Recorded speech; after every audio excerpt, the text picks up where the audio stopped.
బోధించే బోధకు మరియు ప్రవర్తించే ప్రవర్తనకు ఏమైనా సంబంధం ఉండాలా? బోధించే బోధ సరిగ్గా లేనప్పుడు ప్రవర్తించే ప్రవర్తన సక్రమంగా ఉండడం సాధ్యమేనా? ఈ విషయాలను పరిశీలిద్దాం.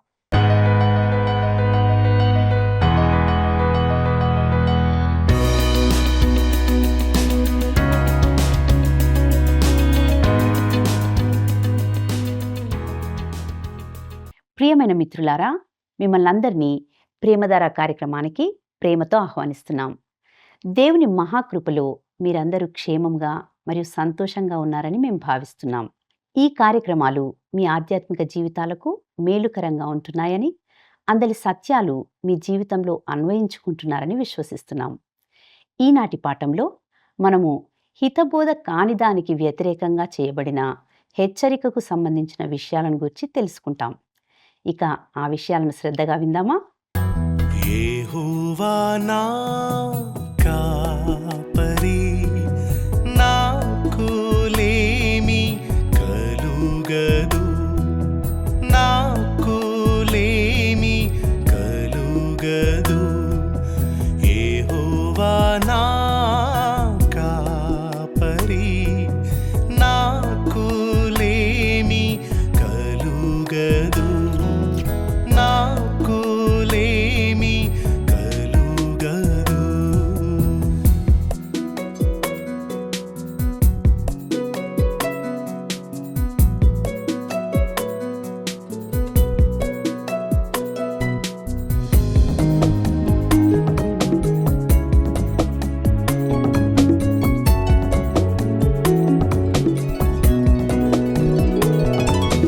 పచ్చిక గల చోట్లందు ఆయన పరుండజేయుచున్నాడు. పచ్చిక గల చోట్లందు ఆయన పరుండజేయుచున్నాడు, పరుండజేయుచున్నాడు, పరుండజేయుచున్నాడు.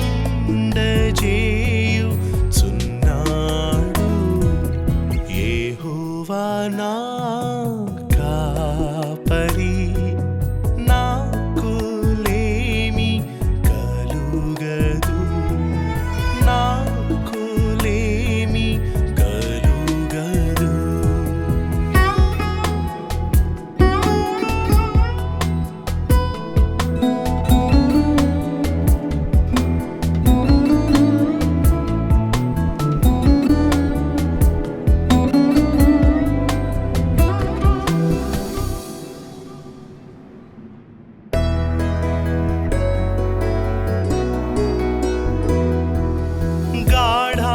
గాఢాంధకారపు లోయలో నేను సంచరించినను,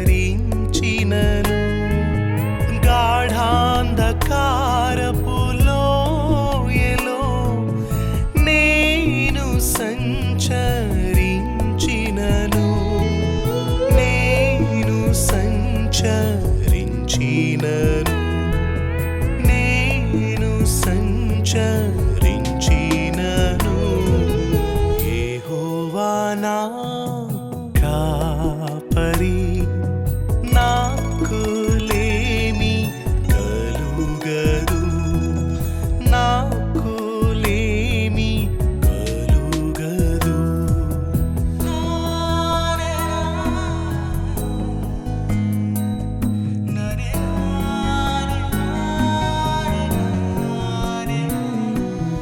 నూనెతో నా తలనంటెను, నా గిన్నె నిండి పొర్లుచున్నది. నూనెతో నా తలనంటెను, నా గిన్నె నిండి పొర్లుచున్నది, నా గిన్నె నిండి పొర్లుచున్నది, నిండి పొర్లుచున్నది.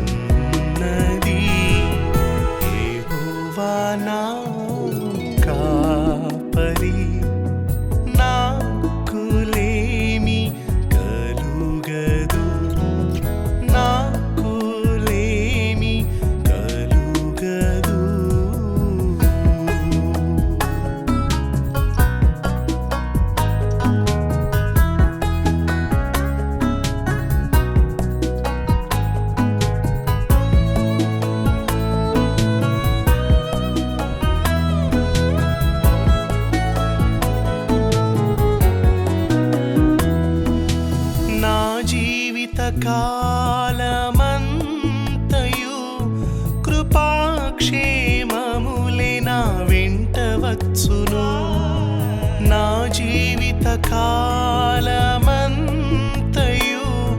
కృపాక్షేమములే నా వెంట వచ్చును. కృపాక్షేమములే నా వెంట వచ్చును. కృపాక్షేమములే నా వెంట వచ్చును. యెహోవా నా కాపరి, నాకు లేమి కలుగదు. నాకు లేమి కలుగదు.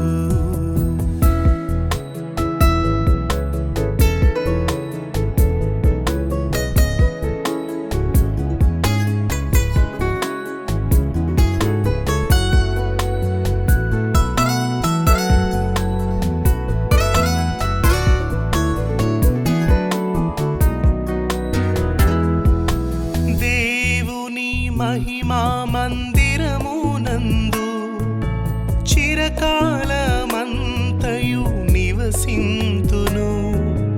దేవుని మహిమా మందిరమునందు చిరకాలమంతయు నివసింతును. క్రీస్తునందు ప్రియమైన ప్రేమధార టీవీ వీక్షకులందరికీ మన ప్రభువును రక్షకుడైన యేసు క్రీస్తు సాటిలేని నామంలో శుభములు తెలియజేస్తున్నాం. అపోస్తలుడైన పౌలు తిమోతికి రాసిన మొదటి పత్రిక యొక్క అధ్యయనంలో భాగంగా నేటి మన ఈ పాఠంలో మొదటి అధ్యాయము 3 నుండి 10 వచనాలను ధ్యానించుకోబోతున్నాం. మనము ఈ తిమోతి పత్రిక స్థానిక సంఘం యొక్క బోధా సిద్ధాంతం మరియు ప్రవర్తనను గురించి చర్చిస్తుందని చెప్పుకున్నాం. మీ ప్రవర్తన సరిగ్గా ఉండాలంటే మీ బోధ ముందుగా సరిగ్గా ఉండాలి. తప్పుగా ఆలోచిస్తూ సరిగ్గా ప్రవర్తించడం దాదాపు అసాధ్యం. ఇక మనము తిమోతికి వ్రాసిన మొదటి పత్రిక మొదటి అధ్యాయము 3-4 వచనాలను గమనిద్దాం. నేను మాసిదోనియాకు వెళ్ళుచుండగా సత్యమునకు విభిన్నమైన బోధ చేయవద్దని మితము లేని వంశావళులను విశ్వాస సంబంధమైన దేవుని ఏర్పాటుతో కాక వివాదములతోనే సంబంధము కలిగి ఉన్నవి గనుక వాటిని లక్ష్య పెట్టవద్దనియు కొందరికి ఆజ్ఞాపించుటకు నీవు ఎఫెసులో నిలిచి ఉండవలెనని నిన్ను హెచ్చరించిన ప్రకారము ఇప్పుడును హెచ్చరించుచున్నాను. ప్రియులారా, ఇక్కడ సత్యమునకు విభిన్నమైన బోధ చేయవద్దని కొందరికి ఆజ్ఞాపించుట అనగా ఏమిటి? దీనినే మరొక మాటలో చెప్పాలంటే వారు విభిన్నమైన సిద్ధాంతాన్ని బోధించకూడదు అని అర్థం. పౌలు గలతీయులకు రాస్తూ మరొక సువార్త అంటూ ఏదీ లేదు అని చెప్పాడు. అక్కడి యూదా మతస్థులు భిన్నమైన సువార్తను ప్రకటిస్తున్నారు, కానీ పౌలు మరొకటి లేదని చెప్పాడు. ఒకే ఒక సువార్త ఉంది మరియు ఒకే ఒక సిద్ధాంతం ఉంది. సిద్ధాంతం అనేది సంఘం యొక్క బోధనను సూచిస్తుంది. ఇంతకీ స్థానిక సంఘం ఏమి బోధించాలి? ఇది ప్రారంభం నుండి ఉన్నదానిని అనుసరించాలి. పెంతెకొస్తు దినం తర్వాత వీరు అపోస్తులుల బోధయందును ఎడతెగక ఉండిరి అని పేర్కొనబడింది. ఇది ఆ సంఘాన్ని గురించి వర్ణించే 4 విషయాల్లో ఒకటి. ఇంతకీ అవేమిటంటే, 1 అపోస్తులుల బోధ, 2 సహవాసము, 3 ప్రార్థనలు, 4 రొట్టె విరుచుట లేదా ప్రభురాత్రి భోజనం. ఇవి దృశ్యమాన అనగా కనిపించే సంఘం యొక్క 4 వేలిముద్రలు అని చెప్పవచ్చు. ఒక సంఘం యొక్క బోధ అపోస్తులుల బోధ కాకపోతే అది క్రీస్తు యొక్క నిజమైన సంఘము కానే కాదు. మన వివిధ వివరణముల వల్ల మనము బైబిల్ సిద్ధాంతంలోని కొన్ని విషయాలపై భిన్న అభిప్రాయాలు కలిగి ఉంటాం. అయితే మనము అపోస్తులుల బోధ, విశ్వాసం యొక్క మూల సత్యాలను గట్టిగా పట్టుకోవాలి. అపోస్తులు బైబిల్ యొక్క సంపూర్ణ వచన ప్రేరేపణ, దేవుని వాక్యం యొక్క పూర్ణత్వం మరియు దోషరహితత్వం అని బోధించారు. మరియు వారు క్రీస్తు యొక్క దైవత్వాన్ని బోధించారు. ఈ పత్రికలోనే పౌలు ప్రభు అయిన యేసు క్రీస్తు గురించి ఉన్నతమైన దృక్పథాన్ని కలిగి ఉన్నాడని మనం చూస్తాం. అతడు క్రీస్తు యొక్క దైవత్వాన్ని బోధించలేదని కొందరు అంటుంటారు. అయితే పౌలు మధ్యాహ్నం సూర్యుని వలె స్పష్టంగా ఈ విషయంలో స్పష్టంగా ఉన్నాడు. అతడు క్రీస్తు యొక్క దైవత్వాన్ని స్పష్టంగా బోధించాడు. ఈ అధ్యాయంలో కూడా అతడు మన తండ్రి అయిన దేవుడు మరియు మన ప్రభు అయిన యేసు క్రీస్తు అని చెప్పినప్పుడు క్రీస్తును దేవుని ప్రక్కనే ఉంచి ఆయన దేవుడని స్పష్టం చేశాడు. ఇక నీవు ఎఫెసీలో నిలిచి ఉండవలనని నిన్ను హెచ్చరించిన ప్రకారము అనే మాటను గమనిస్తాం. పౌలు చెప్పిన ఈ యొక్క మాట అర్థం ఏంటంటే, వాస్తవానికి పౌలు తాను మాసిదోనియాలో ఉన్నప్పుడు తిమోతిని ఎఫెసులో వదిలిపెట్టాడు. ఎఫెసు చాలా ముఖ్యమైన నగరం. పౌలు మరి ఎక్కడ గడపనంత ఎక్కువ సమయం గడిపి అక్కడే తన గొప్ప సేవ చేశాడు. తిమోతి మరొక బోధను బోధించకూడదని ఎఫెసీలకు గుర్తు చేయడానికి అక్కడ ఉండాల్సి వచ్చింది. సంఘం యొక్క బోధన సరిగ్గా లేకపోతే అది సంఘం కాదు. అందులో ఎందరూ పరిచారకులు, పెద్దలు, పాస్టర్లు, సంగీత నాయకులు, గాయక సమూహాలు లేదా సండే స్కూల్స్ ఉన్నా వాటి వల్ల ఉపయోగం లేదు. అక్కడ బోధ లేకుంటే అది సంఘం కాదు. ఆ బోధ అపోస్తులుల బోధ అయి ఉండాలి. ఇక కల్పనా కథలను లక్ష్య పెట్టవద్దు అనే మాటను గమనిస్తాం. అనగా పురాణ కథలను లక్ష్య పెట్టకండి. ఎఫెసీ పట్టణం ఆ దినాల్లో మర్మమైన మతాలకు కేంద్రస్థానం. ఆ గొప్ప నగరంలో హెడ్రియన్ దేవాలయము, ట్రాజన్ దేవాలయము మరియు డయానా యొక్క గొప్ప దేవాలయం ఉండేవి. ఇవన్నీ ఎఫెసులో కేంద్రీకరించబడి ఉండేవి. ఇవన్నీ గ్రీకుల పురాణాలపై ఆధారపడి ఉండేవి. మరియు ఎఫెసీ సంఘంలోని విశ్వాసులు వాటిని అనుసరించకుండా తప్పించుకోవాలి.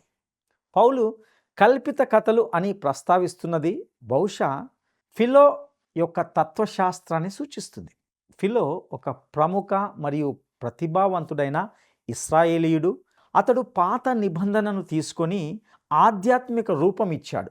మరొక మాటలో చెప్పాలంటే అతడు పురాణ కథల దృష్టికోణాన్ని ప్రవేశపెట్టడానికి ప్రయత్నించాడు. ఈరోజు మన పాత మతపరమైన సెమినారీలలో కూడా ఇలాంటి బోధనలు కొన్ని ఉన్నాయి. ఉదాహరణకు వారు ఆదికాండము గ్రంథము ఒక పురాణ కథ అని, అందులోని కథలు అన్నీ కూడా కేవలము పురాణ కథలే కాబట్టి అందులో చెప్పబడిన మనుషులు నిజంగా జీవించలేదని బోధిస్తారు. అయితే ఇటీవలి పురావస్తు శాస్త్ర ఆవిష్కరణలు ఆదికాండము గ్రంథానికి మద్దతు ఇచ్చే సాక్ష్యాలను కూడబెట్టాయి. తద్వారా ఉదారవాదులు ఈ బోధన నుండి కొంత వెనక్కి తగ్గారు. ఇక ఈ వచనంలో మిథము లేని వంశావళులు అని చెప్పబడింది. ఇది తప్పుడు బోధనను సూచిస్తుంది. అనగా సంఘము కేవలం యూదా మతంలోని ఒక వంశావళిని అనుసరించే కొనసాగింపు మాత్రమే కానీ దేవుడు వివిధ యుగాలలో మనుషులతో వ్యవహరించడం కాదు అనేది దీని వాదన. ఇటువంటి బోధనలు దేవుని ప్రణాళికలో ఇశ్రాయేలు మరియు సంఘం యొక్క స్థానాల గురించి గొప్ప గందరగోళానికి దారితీస్తాయి. అలాగే ఆ కాలంలో గ్రీకులు డెమియుడ్స్ అనగా సృష్టికర్తను గురించి బోధించారు. మరియు ఈ బోధన సంఘంలోని మొదటి మత భ్రష్టత్వమైన గ్నాస్టిసిజం అనగా జ్ఞానోదయ వాదంలో భాగమైంది. వారు ఒక దైవిక కేంద్రం నుండి ప్రసరణలు ఉన్నాయని బోధించారు. మొదటి సృష్టికర్త ఒక జీవిని సృష్టించాడు. ఆ జీవి తన క్రింద మరొక జీవిని సృష్టించాడు. అది మరొక దాన్ని సృష్టించింది మరియు ఇలా క్రమంగా క్రిందికి వెళ్ళింది.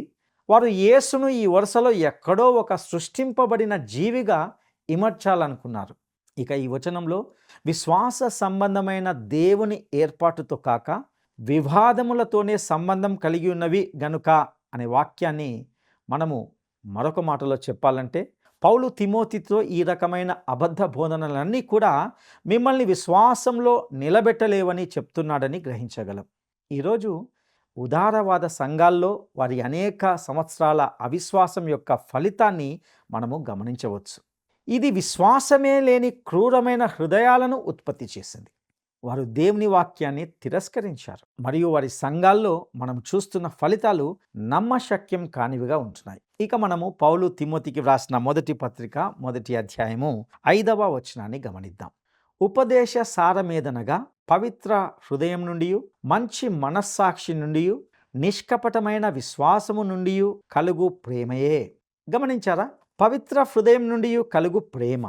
ఇక్కడ పౌలు ఈ యువ ప్రసంగికుడైన తిమోతికి వ్రాస్తున్నప్పుడు చాలా సన్నిహితమైన పదబంధాలను మళ్ళీ వ్యక్తపరుస్తున్నట్లుగా చూస్తాం. ఇలాంటివి పౌలు ఇతర సంఘాలకు వ్రాసిన పత్రికల్లో మనకు ఎక్కడా కనిపించవు. పౌలు తిమోతితో సంఘంలో బోధించబడేది పవిత్ర హృదయం నుండి వచ్చే ప్రేమను ఉత్పత్తి చేయాలని చెప్పాడు. పవిత్ర హృదయం అనేది మన పాత స్వభావానికి విరుద్ధంగా ఉంటుంది.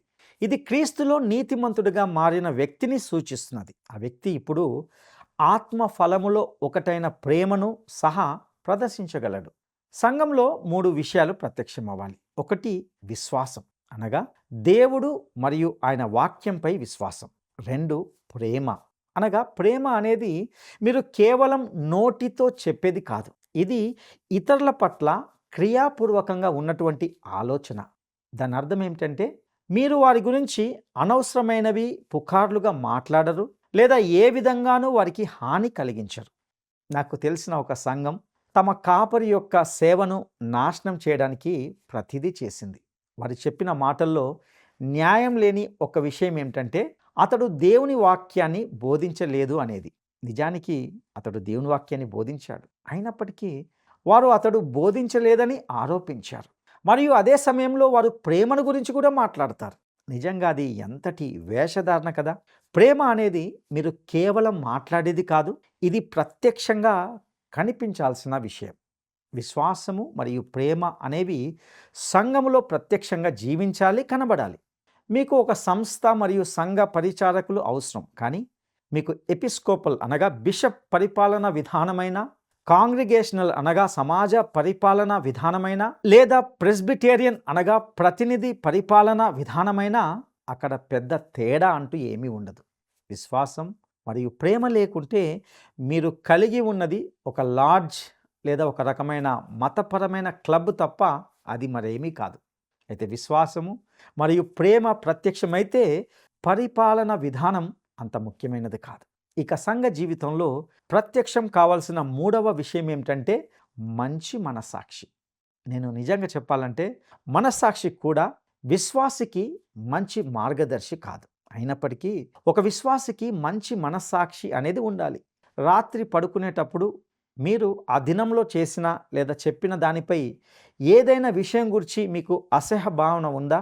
రాత్రి పడుకునేటప్పుడు మీరు ఆ దినంలో చేసిన లేదా చెప్పిన దానిపై ఏదైనా విషయం గురించి మీకు అసహ్య భావన అంటూ ఉందా? అనేక సున్నిత హృదయ క్రైస్తవులు ఇలానే ఉంటారు.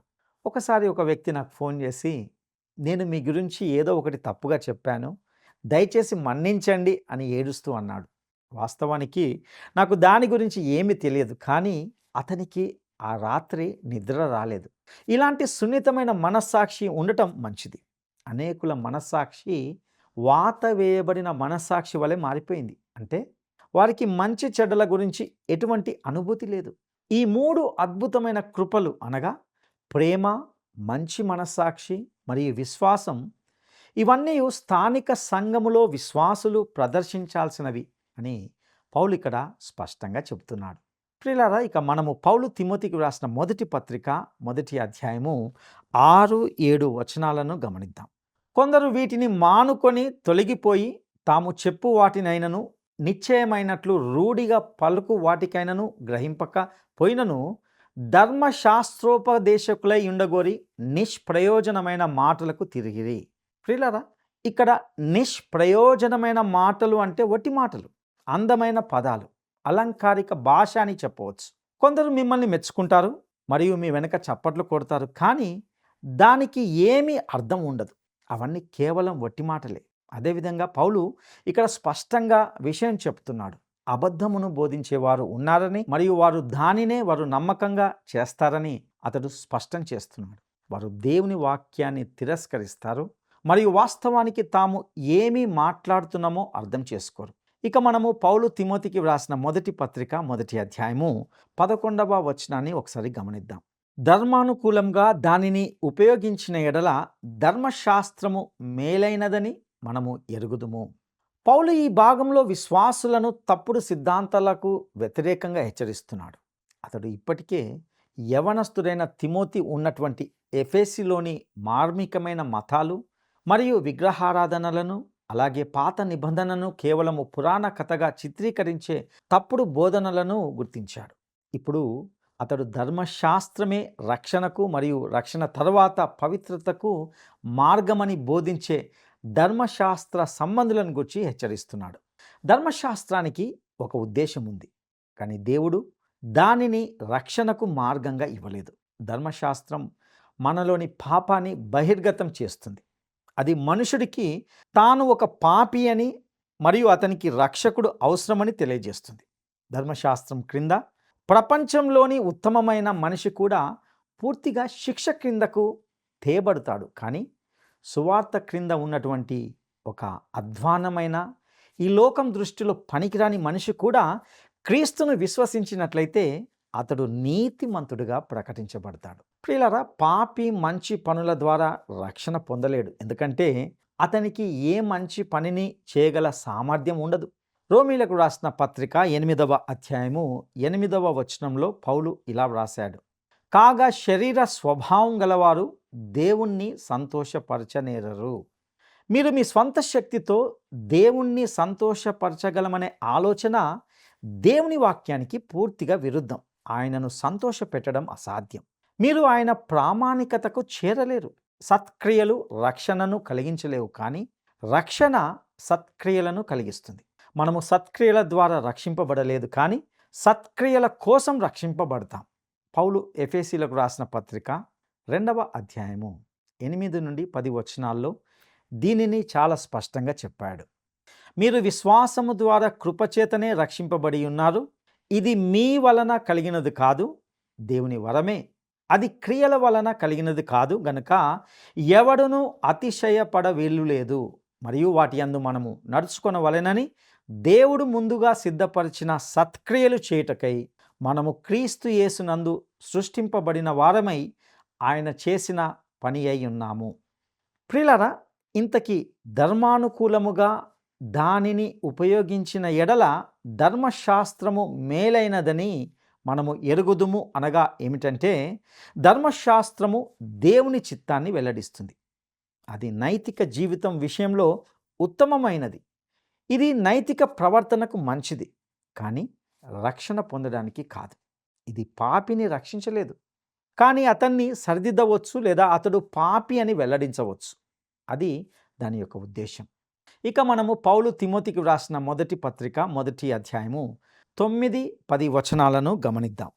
ధర్మశాస్త్రము ధర్మ విరోధులకును, అవిధేయులకును, భక్తిహీనులకు, పాపిష్టులకును, అపవిత్రులకును, మతదూషకులకును, పితృహంతకులకును, మాతృహంతకులకును, నరహంతకులకును, వ్యభిచారులకును, పురుష సంయోగులకును, మనుష్య చోరులకును, అబద్ధికులకును, అప్రమాణికులకును, హితబోధకు విరోధి అయిన వాడు మరి ఎవడైనను ఉండిన ఎడల అట్టివానికిని నియమింపబడెను, కానీ నీతిమంతునికి నియమింపబడలేదని ఎవడైనను ఎరిగి. ప్రియులారా, క్రీస్తుపై విశ్వాసము కలిగి ఉండడం చేత నీతిమంతునిగా మార్చబడిన వ్యక్తి కొరకు ధర్మశాస్త్రము అనేది ఇవ్వబడలేదు. అతడు దేవుని ఎదుట ఎంతో ఉన్నతమైన స్థాయికి పిలువబడ్డాడు. ధర్మశాస్త్రము లేని వారికి ధర్మశాస్త్రం ఇవ్వబడింది. ఎవరిని చంపాలనుకునే వ్యక్తికి, ఎవరికి హాని చేయకుండా సహాయం చేయాలనుకునే వ్యక్తికి, దేవుని బిడ్డకు నీవు నరహత్య చేయకూడదు అనే ఆజ్ఞ ఇవ్వబడలేదు. ఆ ఆజ్ఞ హృదయంలో హంతకుడైన వ్యక్తికి ఇవ్వబడింది. ఇది ప్రకృతి సంబంధమైన మానవుణ్ణి నియంత్రించడానికి ఇవ్వబడింది. ధర్మశాస్త్రం వ్యభిచారులకు, పురుష సంయోగులకును, మనుష్య చోరులకును, అబద్ధికులకును, అప్రమాణికులకును ఇవ్వబడింది. క్రీస్తు వద్దకు వచ్చిన వారు ధర్మశాస్త్రం ద్వారా కాకుండా దేవుని కృప ద్వారా మాత్రమే రక్షింపబడ్డారు. వారు దేవుని కుటుంబంలోకి తీసుకురాబడి ధర్మశాస్త్రం కంటే ఎంతో ఉన్నతమైన జీవిత స్థాయికి తీసుకురాబడ్డారు. ప్రియులారా, దీన్ని అర్థం చేసుకోవడానికి ఒక ఉదాహరణను చూద్దాం. ఒక న్యాయమూర్తి తీర్పు చెప్పే బెంచ్పై కూర్చుని ఉన్నాడని ఊహించుకోండి. అతని ముందుకు చట్టాన్ని ఉల్లంఘించిన వ్యక్తిని తీసుకువచ్చారనుకోండి. అతడు అపరాధి. అతడు భారీ జరిమానా చెల్లించాలి మరియు జైలుకు వెళ్ళాలి. అయితే న్యాయమూర్తి ఇలా అంటాడు: ఈ ఖైదీని ప్రేమించే ఒక కుమారుడు నాకు ఉన్నాడు. వాస్తవానికి ఈ వ్యక్తి దోషి, చట్టాన్ని ఉల్లంఘించాడు, కాబట్టి నేను అతన్ని శిక్షించాలి. అయితే నా కుమారుడు ధనవంతుడు మరియు ఇతని జరిమానా చెల్లించడానికి అంగీకరించాడు. అతడు ఈ మనిషి తరపున జైలుకు వెళ్ళడానికి కూడా అంగీకరించాడు. కాబట్టి అతని శిక్ష పూర్తిగా చెల్లించబడింది. నేను ఈ నేరస్తుని నా ఇంటికి తీసుకుని వెళ్తున్నాను మరియు అతన్ని నా కుమారుడిగా చూసుకుంటాను అని చెప్పి ఆ న్యాయమూర్తి ఆ నేరస్తుని తన ఇంటికి తీసుకొని వెళ్ళినప్పుడు అతడు నిర్గమకాండం 20వ అధ్యాయము 13-15 వచనాల్లో చెప్పబడినట్లుగా నీవు నరహత్య చేయకూడదు లేదా నీవు దొంగిలకూడదు వంటి మాటలు ఇకపై అనడు. ఇప్పుడు అతడు అతని కుమారుడు. న్యాయమూర్తి అతనితో తన కుటుంబంలోని ఇతర సభ్యులను ప్రేమించడం, భోజనం బల్ల వద్ద ఎలా ప్రవర్తించాలి, తన భార్యను గౌరవంతో చూడడం మరియు కుటుంబ పనుల్లో పాల్గొనడం గురించి అతనితో మాట్లాడతాడు. ఇప్పుడు ఈ మనిషిని పూర్వం ఉన్న స్థితి కంటే పూర్తిగా భిన్నమైన పద్ధతిలో చూసుకుంటారు. అదే దేవుడు విశ్వాసం ఉన్న పాపి విషయంలో చేశాడు. మనము ధర్మశాస్త్రం కంటే ఎంతో ఉన్నతమైన వారం. ధర్మశాస్త్రం అనేది అక్కడ ఉన్న ఆ చట్టాన్ని ఉల్లంఘించిన వ్యక్తి కొరకు ఉంటున్నది. ఇది పాత స్వభావాన్ని, శరీరాన్ని నియంత్రించడానికి ఇవ్వబడింది. ధర్మశాస్త్రం క్రింద ఉన్నటువంటి మనిషి దాన్ని ఎప్పుడూ పాటించలేదు, దానికి తగినట్లుగా ఉండలేకపోయాడు మరియు నిరంతరం దానిని ఉల్లంఘించాడు. కృప కింద ఒక వ్యక్తి దేవుని కుటుంబంలోకి చేర్చబడతాడు మరియు అతడు హత్య చేయడు లేదా అబద్ధం ఆడడు. అలా చేస్తే అతడు ఖచ్చితంగా దేవునితో సహవాసం లేనివాడవుతాడు. హితబోధకు విరోధి అయిన వాడు మరి ఎవడైనను ఉండిన ఎడలా, అనగా సత్యమైన బోధకు విరుద్ధమైన ఏదైనా ఇతర విషయం ఉంటే లేదా పౌలు తన జాబితాలో ఏదైనా విడిచిపెట్టి ఉండవచ్చనే ఈ మాటను జోడించాడని మనం అర్థం చేసుకోవాలి. ఇది అతడు పేర్కొనని ఏవైనా విషయాలు ఉంటే మరియు అన్ని పాపాలను కూడా అందులో చేరుస్తుంది. ప్రియ సహోదరుడా, సహోదరి, తిమోతి పత్రిక ద్వారా దేవుడు నేర్పిస్తున్న ఈ సత్యాలను మీ జీవితాలకు అన్వయించుకొని దేవుడు ఆశించిన జీవితాన్ని కలిగి ఉండడానికి పరిశుద్ధాత్మ దేవుడు మీకు సహాయం చేయనుగాక. దైవాశీస్సులు.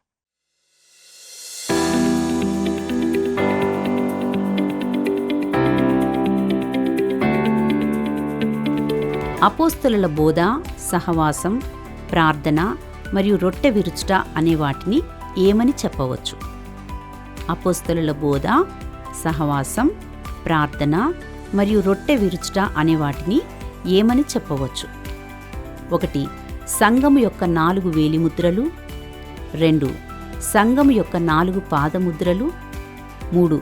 సంఘము యొక్క 4 కోరికలు. ఈ ప్రశ్నకు సరైన జవాబును ఈ వాట్సాప్ నంబర్కు పంపండి. నేటి ఈ కార్యక్రమం మీ జీవితాలకు ఆశీర్వాదకరంగా ఉందని, ఇందలి సందేశము మీ మనసుకు నచ్చినదని నమ్ముతున్నాం.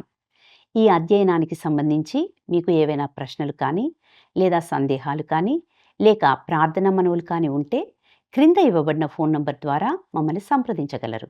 మీ అభిప్రాయాలను, మీరు పొందిన మేలులను మాతో పంచుకుంటారని ఆశిస్తున్నాం. ప్రభు యొక్క కృప మీ అందరికీ తోడై ఉండునుగాక. ఆమేన్. ఈ కార్యక్రమం మీకు నచ్చిందా? అయితే వెంటనే మిస్డ్ కాల్ ఇవ్వండి. బహుమతి పొందే విజేత మీరే కావచ్చు.